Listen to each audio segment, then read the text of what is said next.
sebelum berdebat saya akan tanya, antum sudah sunat atau belum? Itu yang saya mau tanya dulu. Mengenali dan memahami bahwa Allah Tritunggal itu adalah Allah yang penuh belas kasih.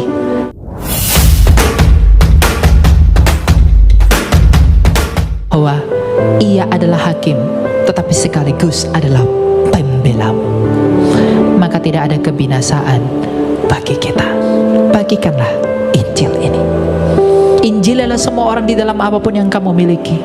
Kamu boleh berambisi jadi kaya, kamu boleh berambisi jadi kuat, kamu boleh berambisi menjadi bijaksana. Tetapi Nabi Yeremia memperingatkan kamu, janganlah kamu bermegah karena kekayaanmu, kekuatanmu, dan kebijaksanaanmu. Tapi biarlah engkau bermegah oleh karena engkau mengenali dan memahami bahwa Allah Tritunggal itu adalah Allah yang penuh belas kasih, keadilan, dan kebenaran. Belas kasih dinyatakan oleh Sang Bapa, keadilan dinyatakan oleh firman yang hidup di dalam salib itu, dan kebenaran itu dimeteraikan oleh Roh Kudus. Maka di dalam kepenuhan Allah Tritunggal, engkau mengenali siapa Allah yang sejati. Maka teguhlah dan diamlah di dalam Injil itu, berbuah lebat dan pergilah ke seluruh bangsa, agar ketika engkau mati, engkau mengucapkan apa yang diperkatakan Rasul Paulus. Kristen itu nggak pernah ada judulnya Injil. Kitab Kristen itu judulnya New Testament, perjanjian baru. Nggak pernah tertulis kitab suci Kristen itu di luarnya Injil, nggak ada. Orang Kristen aja nggak mengakui, antum yang akui. Isi daripada kitab Kristen itu adalah makna filosofis spekulatif, filsafat. Makanya agama Kristen itu bukan agama samawi. Agama Kristen itu adalah agama filsafat. Menerjemahkan setiap ayat dalam Bible Kristen harus ditafsir secara filsafat. Maka mereka mentuhankan Tuhan mereka dengan cara metodologi filsafat. Selama ini kita terjebak. Orang katakan Zakir Naik katanya jago, Zakir Naik itu hebat, Zakir Naik berdebat. Kalau berdebat masih petik ayat dibandingkan dengan Quran, ambil Quran dibandingkan dengan Bible, itu bukan debat ahli, itu debat orang awam, debat alegoris, hanya mencari pemaknaan secara harfiah.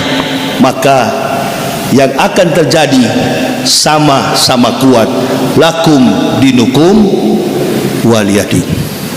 Saya kalau mau debat dengan pendeta, kalau jadi tanggal 26 Oktober, ketika duduk di meja debat, sebelum berdebat saya akan tanya, antum sudah sunat atau belum? Itu yang saya mau tanya dulu. Kenapa Bapak tanya begitu? Ya karena Tuhanmu di dalam Bible-mu sendiri disunat, bukan dibaptis, tapi disunat. Mana yang lebih Anda percaya, dibaptis atau disunat? Semua kata-kata yang disampaikan oleh Allah Rabbul Alamin alias Tuhan Sang Pencipta terungkap dalam ucapan dan kata-kata dari para nabi. Lalu tanya kepada orang Kristen, adakah satu nabi saja yang pernah dibaptis? Ini kalau pertanyaan ini yang ditanya kepada pendeta, saya yakin debat itu akan selesai dalam tempo 1 menit. Kebetulan di kepala saya ini ada 13.766 pertanyaan. Itu baru yang termudah. Jangan cari ayat. Dan kalau terjadi perdebatan, saya tidak akan membawa secuil kertas pun dalam meja debat. Silakan kau para pembohong ahli kitab, pendeta, kau bawa kitabmu 1 kontainer. Seperti dulu waktu Prabowo membuktikan barang bukti 1 kontainer. Saya nggak pakai barang, nggak akan bawa kitab. Dan jangan pernah berharap saya juga akan memakai Al-Quran. Enggak, Al-Quran itu bukan kitab perbandingan. Saya sudah tonton orang berdebat, baik debat secara internasional, debat dunia, maupun debat secara nasional. Saya sudah tonton. Bukan debat ilmiah, karena dari pihak Islam bukan asli, bukanlah orang yang pernah belajar tentang Kristolog. Jadi dia nggak paham tentang antropos, visual, physical daripada Al-Masih. Saya orang yang langsung bertatapan, berhadapan dengan kultur dan budaya Israel, tahu persis riwayat sedetil mungkin tentang orang yang bernama Isa Al-Masih, atau dalam bahasa asli di kampungnya Joshua Hamashiach. Hafal betul saya. Dunia sudah menipu kita selama ini. Orang Islam pun ikut-ikutan menyebutnya Injil Kristen palsu. Mana ada kitab Injil palsu? Injil itu adalah firman yang saya sampaikan tadi ketika Isa mengatakan akan datang min badismuhu Ahmad wa itsqala Isa ibn Maryam ya bani Israila inni rasulillahi ilaikum musaddiqan lima baina yadayya minat taurat mubasysyiran bi rasulil ya'ti min badismuhu Ahmad. Itu Injil. Kalau kita berhadapan dengan teori terkait dengan Musa, itu Taurat. Kalau kita berbicara terkait dengan ayat Quran yang menyinggung tentang Ibrahim, itu Su'ub. Kalau kita bicara tentang ayat-ayat yang menyinggung perilaku, iman, akhlak, moral daripada Daud dan Sulaiman, itu adalah Zabur. Jadi Al-Quran itu adalah kesempurnaan dari seluruh firman yang diturunkan oleh Allah kepada umat manusia, bersifat universal. Hudalin nasi wa bainati minal huda wal furqan. Jadi Al-Quran itu bukan hanya kepada umat Islam. Al-Quran itu berlaku kepada semua umat manusia. Makanya orang bilang Ustadz Yahya Waloni itu berani sekali. Bukan persoalan berani, tapi saya tidak pernah takut karena ini kebenaran. Nah, itu beda orang pemberani dengan orang yang tak pernah takut karena kebenaran. Itu beda.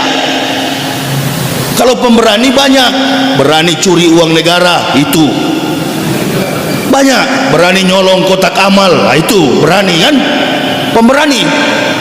Berani merampok, berani mencuri, berani berbohong, berani berdusta, berani bermunafik, nah itu berani. Tapi saya nggak berani orangnya, cuma tidak pernah takut terkait dengan kebenaran, bahkan tidak memperhitungkan tentang aspek fisik ini. Entah tidak tidur, makan tidak teratur, minum kopi sampai puluhan gelas, nggak pernah sakit selama 13 tahun karena tidak pernah takut dengan apapun, termasuk takut kepada penyakit. Kita ini Masya Allah menghindar terus karena takut. Jangan makan daging kambing, takut. Jangan makan daging sapi, takut. Datang ke masjid kaki tinggal seret-seret, tangan sudah begini, mulut bengkok. Rajin sholat tapi penyakitan. Lalu bagaimana rahasia Islam itu? Saya 13 tahun pasrah, berserah sepenuhnya kepada Allah. Nggak ada rasa takut dan tidak berani melakukan dosa di hadapan Allah.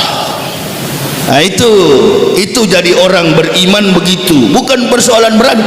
Saya selalu mengatakan orang-orang Kristen itu tempatnya di neraka. Kalau mati masuk neraka. Tahu saya, wali kota sini kafir Kristen. Bukan tidak tahu, saya tahu, tapi tempatnya memang di neraka. Karena yang masuk surga hanya orang Islam. Nggak ada tuh, saya nggak butuh dikawal-kawal, itu nggak pernah takut saya. Keliling kemana-mana, my bodyguard, my boys, 2 tahun umurnya, itu bodyguard saya. Bicara pun dia belum bisa. Jadi sifat-sifat kita yang mengenal iman tauhid yang sempurna itu, betul-betul kita beriman kepada Allah, bukan karena kita berani. Banyak juga yang berani akhirnya konyol di jalan. Kita berani, kita demo di jalan, berhadapan, diadu dengan polisi. Padahal polisi juga Islam, kita juga Islam, takbir sama-sama, Allahu Akbar, lempar batu,